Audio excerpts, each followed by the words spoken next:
विटा ग्रामीण रुग्णालयात लसीकरण केल्यानंतर अवघ्या काही तासात 4 महिन्याच्या बालिकेचा मृत्यू झाल्याची धक्कादायक घटना समोर आली आहे। या घटनेमुळे परिसरात खळबळ उडाली असून कुटुंबियांनी रुग्णालय प्रशासनावर बेजबाबदारपणाचा ठपका ठेवलाय। सोमवारी दुपारी विटा रुग्णालयात सोना तिरुपती राठोड या 4 महिन्यांच्या बालिकेला लसीकरणासाठी आणलं होतं। तिथे तिला पेंटा 1, IPV आणि रोटा 1 आणि पोलिओ असं लसीचे डोस देण्यात आले। कुटुंबियांच्या आरोपानुसार लस दिल्यानंतर बालिकेला ताप आला होता। रात्रभर ती अस्वस्थ होती, परंतु सकाळी 5च्या सुमारास तिचा मृत्यू झालाय। यानंतर लगेचच या मृत बालिकेला घेऊन विटाच्या ग्रामीण रुग्णालयाकडे आणण्यात आलं। तिथे त्या बालिकेच्या नातेवाईकांनी रुग्णालयात गर्दी करत संताप व्यक्त केलाय। त्यांच्या म्हणण्यानुसार केवळ या बालिकेचाच मृत्यू झाला नाही, तर त्या दिवशी एकूण 25 बालकांना लस देण्यात आली होती। या सर्व बालकांच्या प्रकृतीची चौकशी करण्यासाठी रुग्णालय प्रशासनाकडून तातडीने पुढाकार घेणं गरजेचं होतं, परंतु त्यांनी याकडे दुर्लक्ष केले। नेमका मृत्यू कशामुळे झाला याचा खुलासा होण्यासाठी त्वरित उत्तरीय तपासणी करण्याची मागणी कुटुंबियांनी केली आहे। याबाबत विटा ग्रामीण रुग्णालयाच्या वैद्यकीय अधिकारी डॉक्टर रागिनी पवार यांना विचारलं असता त्या म्हणाल्या की संबंधित बालिकेला काल सकाळी 10च्या सुमारास लस दिली होती। त्यावेळी तिला कोणताही त्रास नव्हता। इतर ज्या बालकांना लस दिली त्यांनाही कोणतीही रिॲक्शन आली नव्हती। दरम्यान आणखी 2 बालकांना ताप आल्याने त्यांना ग्रामीण रुग्णालयात त्यांच्या पालकांनी आणलं होतं। त्यांच्यावर योग्य ते उपचार करून त्यांना सोडून देण्यात आलं। आज पहाटे संबंधित बालिकेला मृत अवस्थेत रुग्णालयात आणलं गेलं।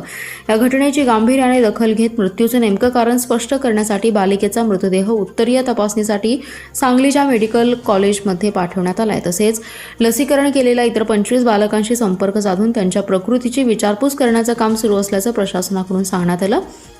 संबंधित बालिकेचा मृत्यू नेमका कशामुळे झाला असावा याबाबत पोस्टमार्टम नंतरच कळू शकेल। जर व्हिसेरा तपासणी झाली असेल तर सायंकाळपर्यंत माहिती मिळू शकेल। मी doctor Megha Patil, medical officer आहे इथे विटा RH ला। सकाळी 6च्या दरम्यान सोनिया तिरुपती राठोड हिला तिच्या आजोबा घेऊन आले होते विटा RH ला।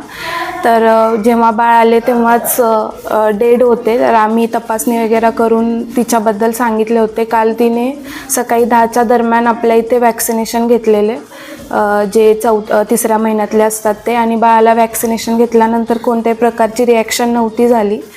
तर आज सकाळी 4च्या दरम्यान तिला अरेस्ट बसलेला आहे आणि त्यानंतर ते हॉस्पिटलला घेऊन आले होते। तर आता आपण पूर्ण कारवाई करून तिला पुढे पोस्टमॉर्टम एक्झामिनेशनसाठी सांगली मिरज मेडिकल कॉलेजला पाठवत आहोत पोस्टमॉर्टम। काल ज्या बालकांना इतरही बालकांना जे डोस दिले त्यांचे काय प्रॉब्लेम आहेत? नाही, कोणाला काही रिॲक्शन नाही आलेली होती। सर्वजण व्यवस्थित होते। तसं काही संपर्क वगैरे केला का तुम्ही इतर जे डोस दिले त्या बालकांना? हो, आपण आता त्यासाठीच आपण सर्वांना करत आहोत। चालू आहे आता करण्यासाठी। दवाखान्यात नेलं होतं इंजेक्शन करायला, तर 3 इंजेक्शन दिलं, 2 मांडीवर आणि 1 हातावर। असं काय बघितलं ताप यायला लागलं होतं, थोडं औषध दिलं होतं तर ते टाकले होते। रात्री दूध पण पाजली होते। सकाळी बघितलं तर असं झालं।